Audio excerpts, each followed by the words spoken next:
Ariketa honetan, zatiki hau arrazionalizatu egin behar dugu.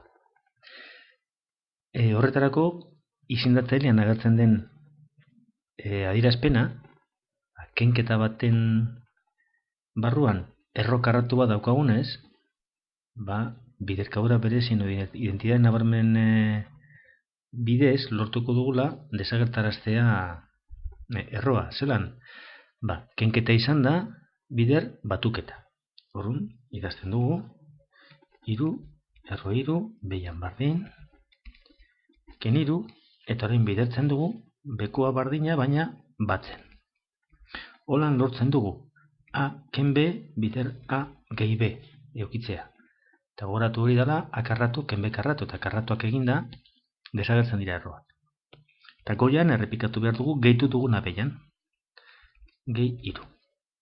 Normalian beti komentatzen da zenbakitzailean, hau da, goiko partian agertzen den eraiketa ez egiteko izendatzailean agertzen dena amaitu arte.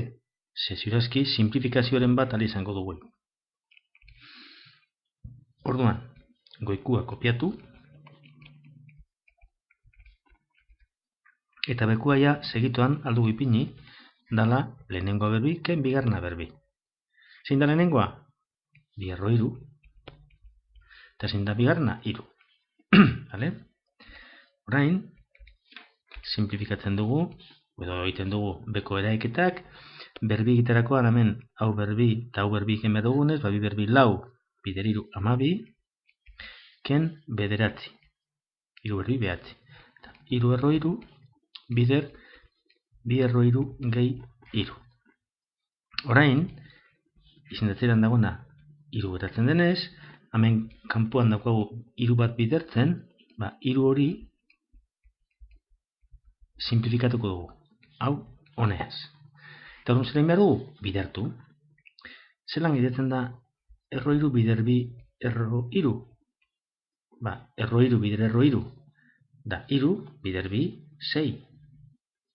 Eta erro 3 bider 3 gehi 3 erro 3. Zati bat denez, hau da emaitza. Azkenengo pausunetan bakarrik egin duguna izan da bidertu. Gogoratu, bidertzea edo zer biderketa bateaz, ez dugu danakin bidertu behar. Binaka bidertzen dugu, hau lehenengoarekin eta gero bigarrenarekin edo nahi dugu moduan. Beraz, hau biderkaketa da 2 bider 3, 6. Vale? Venga, gero arte.